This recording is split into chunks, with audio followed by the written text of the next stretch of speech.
I had gone into the original Pat Fields on 8th Street, which was, the Mecca. That was our social media. You went in there to find out the fashion and just everything. And of course, the fabulous dolls that were working there in the daytime. And that was also very revolutionary too. Yes. To see,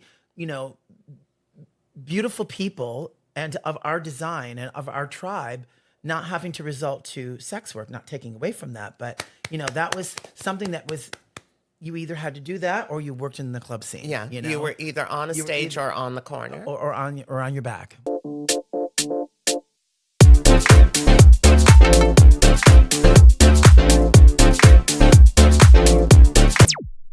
Welcome to The Cutting Up, a Kiki with Connie and Lina. I'm one of your hosts, DJ Lina Bradford. And I'm your other host, Connie Fleming. We're so excited to be here with you guys, taking you on a journey every Thursday here on The Cutting Up Cookie. Okay, honeysuckles. We are here this evening to share with you our love, our thoughts, and our journey of expansion. And we are so excited to take you on this journey. We're going to go to so many different places.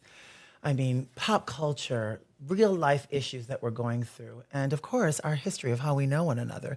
And we might have a little ding-dong moment and a little surprise situation show up into the gig. You mean a guest? A guest? Guest? Yes. Wonderful. Wonderful. God, I'm so happy that you're on board for this district. Like I didn't know. Surprise, surprise. Sistrix.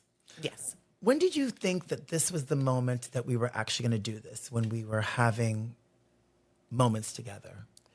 Well, we were having dinner with our mutual friend, Jason Canar, and we were just chit-chatting away, having a wonderful time, and Jason turned to us and said, this is incredible. You two should have a podcast.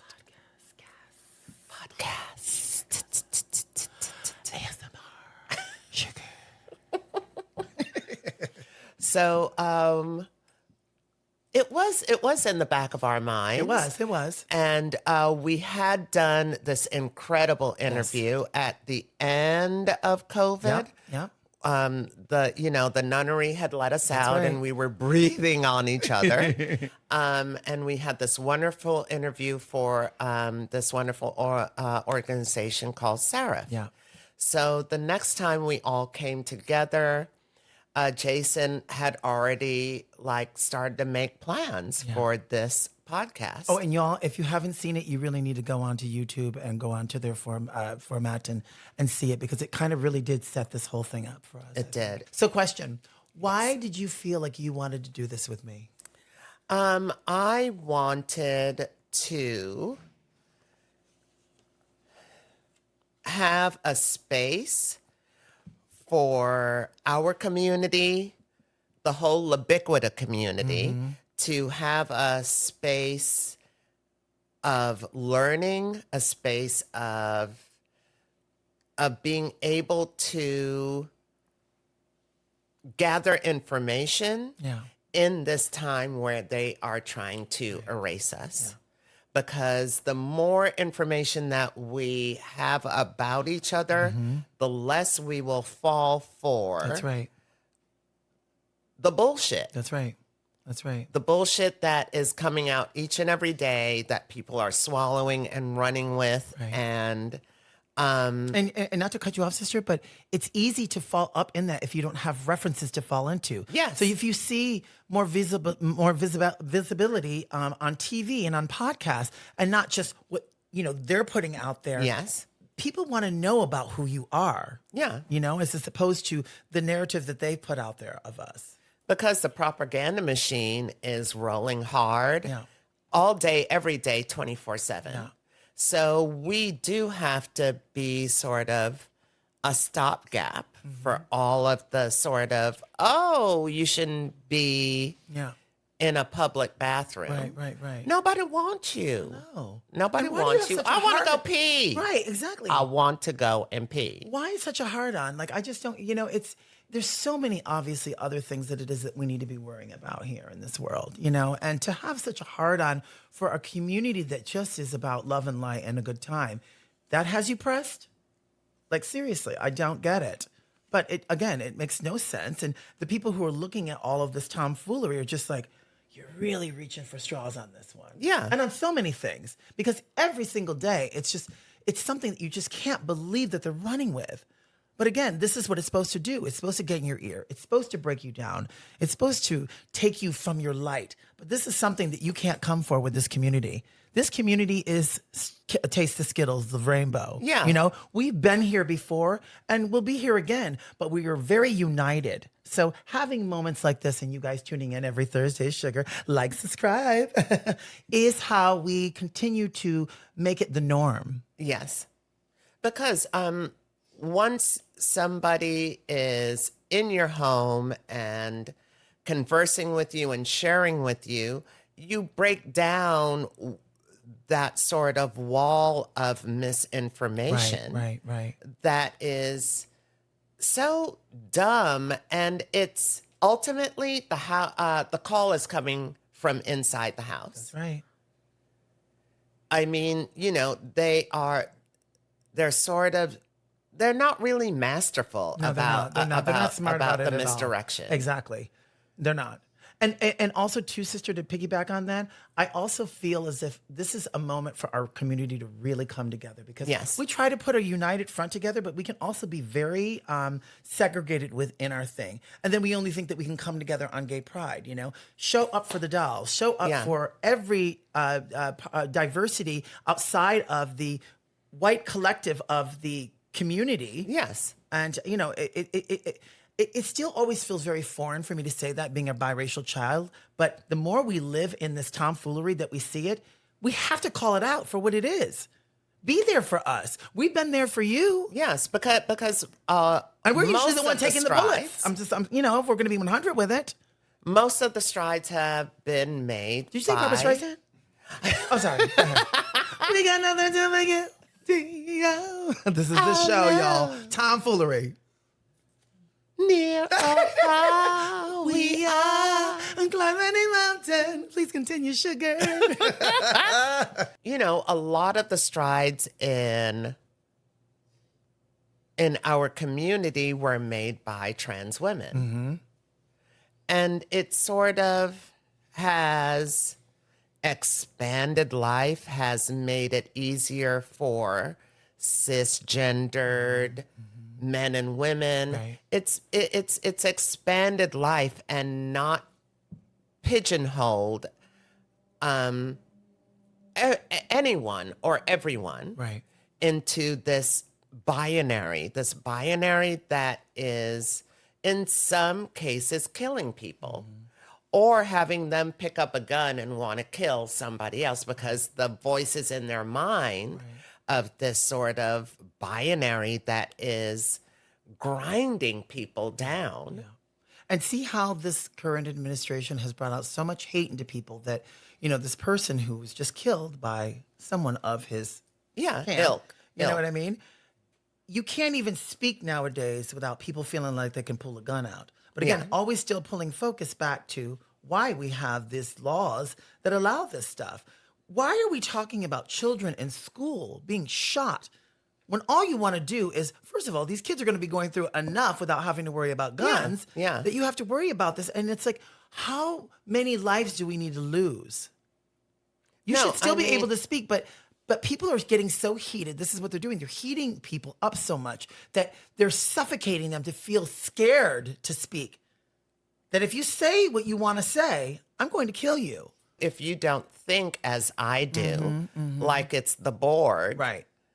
And we are all one thought. We are all not one thought. That's right. Humanity and progression of humanity has to do with you thinking one way, I think the other way, and we sort of create together. And we did that before this Orange Cheeto situation too.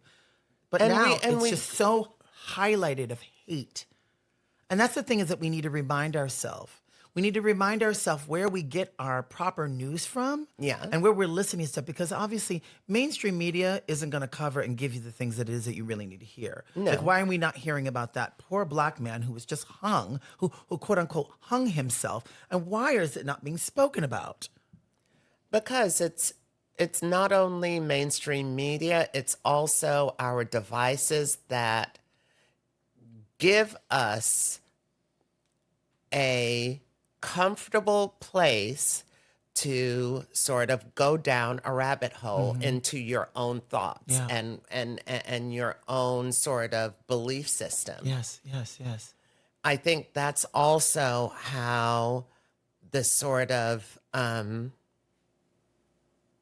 anchor into what you think and what you feel, and you're anchored there, and you're surrounded by your prejudice, by your sort of misogyny, and your transphobia. Yeah, yeah. You know what's funny, Con? Sitting here in this moment really just did give me the whole essence of what this show is. It's real life. It's everything.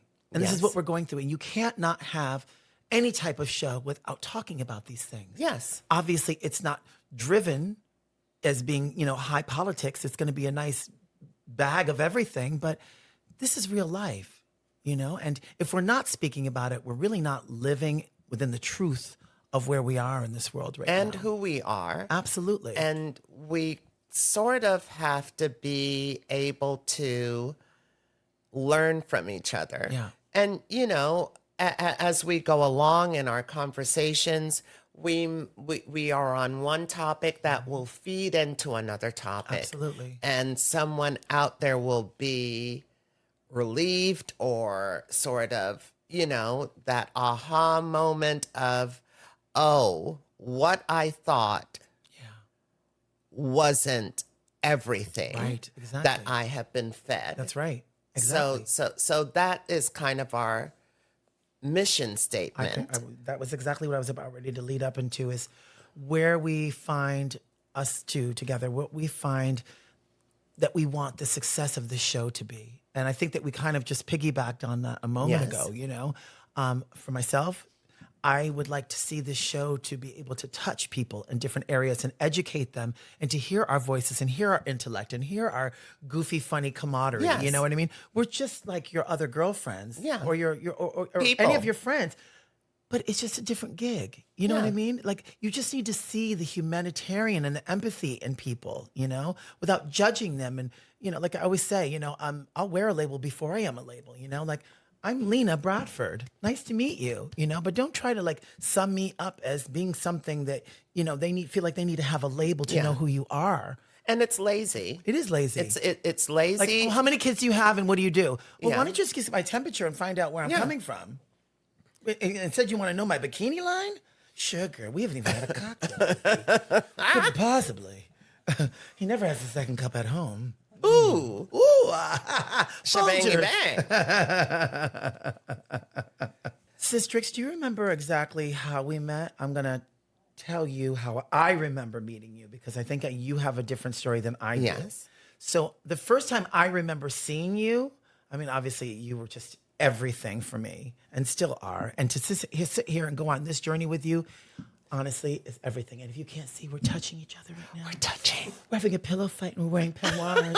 Ooh, sugar. We're dancing to Madonna. Oh my God, like a virgin. Oh my God. Like a virgin? Obviously, I all of the magazines that were happening back in the day, from Project X and all that, and that's what I'm leading up to. I had gone into the original Pat Fields on 8th Street, which was, the Mecca. That was our social media. You went in there to find out the fashion and just everything. And of course, the fabulous dolls that were working there in the daytime. And that was also very revolutionary too. Yes. To Yes. see,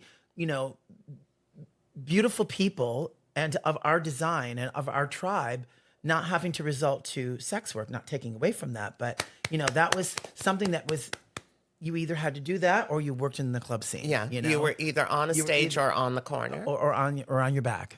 Yeah, Exactly. Or maybe both sometimes. on your Just knees. kidding. On your knees. Dirty knees. Look at these. And I remember coming in the first time. I mean, I'd seen you out, but the first intimate moment that I remember being in your presence, I'd walked in and I was just like, oh my God, she's working here. Because the few times I'd gone in beforehand, you weren't working. And it was you and our beautiful sistrix upstairs. Cody.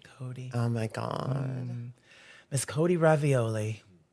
And I came in and first I was like, wait, where's her waist? You had these high-waisted jeans on, honey. It was just like, and she turned to the side. I was like, where'd she go, sugar? Oh, boogity boo. Those were the waist training. Those, oh, years. yes, honey. And that waist They were? was just, dunk. I mean, still fabulous, but it was like, dunk. I gotta go. I gotta get a faja. Oh, no, faja. I gotta get a faja. Love that word, And honey. an extra small because Extra, I got extra a small and it was kind of. It wasn't like, But I need a. should put the back down on it, honey. Okay, I don't know nothing about birthing no babies, Miss Scarlett. Hopper, who that woman? Who that woman with that no waist? And I was just like, I was so in awe just to look, and you were so regal. You moved like a Giselle. Like, you just be grabbing something. I literally just had my friends who were shopping, and I was just staring at Oh you. my And I tried not to God. make it look creepy. And I remember walking by you, whatever, and you're like, hi. And I was like, I'm not kidding you. I was having that moment. And for me, think growing up in Manhattan, like, we're very desensitized to Yes. celebrity. But to Yes. me, it's the attainable. You know what I mean? And you were the attainable to me. You were like, for me, I felt like you and Monifa, who was my mother, another Yes. one of our beautiful angels who's left just too soon. That was my mother. Like, you two were like my prototype. You were my prototype of just everything. I mean, Mona's fucking crazy camaraderie. Like, that bitch could fucking read and turn out a microphone like nobody's business. And your beauty and your elegance and just, everything. And everybody being like, oh my God, Connie girl on stage. And when she does a fucking cartwheel in heels, and I'm like, oh my God. It's funny because I was a dancer. I was very limber, but I don't know why, but I was always afraid to do a backflip and do a cartwheel in heels. I knew I could, but I never did. So when I remember the first time I saw you at Boy Bar, and I was just like, this bitch just did cartwheel in fucking high heels. I was like, and she's still standing and she's still dancing. I was just like, oh. So that was my moment, actually having that intimate moment with you aside from the stage, and just obviously falling in love. And then later on, being blessed enough to become your sistrix, and now being here with me is a real surreal moment for you. I really want you to know that. I my love you. gosh. I love you. Oh my gosh, you know when you're going about life and you don't think I know. about the Especially that perception. time. Yeah. But because we were all fighting. We were all fighting. We're living another were day. all fighting. We were happy. We were fun, but we were living. Yes. We weren't thinking about what we were doing. Absolutely. Because that was the 90s. Right. Yeah. Best times. And the AIDS epidemic was still rolling hard, and people were literally dying around you, day in, day out, and our sense was just keep on going, keep on making, keep on doing, Be happy. because tomorrow is not promised. Yeah. So I never thought of myself in those kinds of terms, but now I'm looking back, and I was like, oh well, maybe sorta, kinda. Yeah. But I remember the first time I saw you. Desmond Cadigan said, "There's this new queen in town." There's a new queen in town. With a brand new star. And he's like, you have to see her. You have to see her. She reminds me of you. And I was like, Puff, really, Promise. really does she remind Spoken in the same me? word, the sentence. So we went to, it was a Sound Factory bar. Yes. And we walked in just in time because the lights went down. And when the lights came up, you were in all white with like a blonde ponytail. And I can't remember, it was either a back turn or a full turn into a split. And I turned to Desmond. I was like, okay, you're fucking right. You are fucking right. And my heart just sang because I was like, okay, I did something right. I opened a door. Stop it. I opened a door and but because that when I started in the performing drag community, it was always the rule that if a door opens, you leave it open because there are more coming. And I was like, damn, I did something. Absolutely did. You absolutely did. And to hear that is everything to me, sister. Everything to me.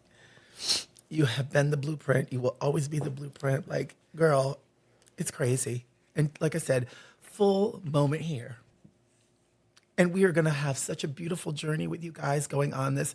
You're going to see this sisterhood. And this is what we want to feel with you guys. We want to bring you into this love fest. This is what we need. This is how we get through life. Yes. This is how we get through all this ooh la la that we're going through right now. You know what I mean? Is sharing these vulnerable moments, real moments, funny, all of it. All of the roller coaster of emotions. This is what we're here to do with you every Thursday. And like, subscribe, come with us, have our bloopers with us. We will find our footing. We will get here. Ooh, sponsored by Kleenex. All right, honey. They're about ready to turn up those lights in this club, sugar. You know it's like roaches, honey. They scatter. They scatter. Security's coming to get you. Turn up the lights. Turn up the lights, Carol Ann. Throw away the baggies. Again, we're here every Thursday. Come on this journey with us. Like, subscribe. You guys, we'll see you next week. Blessings, love, and light, and always some brown sugar kisses. What you got, girl? I got some honeysuckle lovin' just for you. Come back and see us. Ooh, God, we sound like a chocolate delight. Come on with it, girl. Ow. Bye, y'all. Was.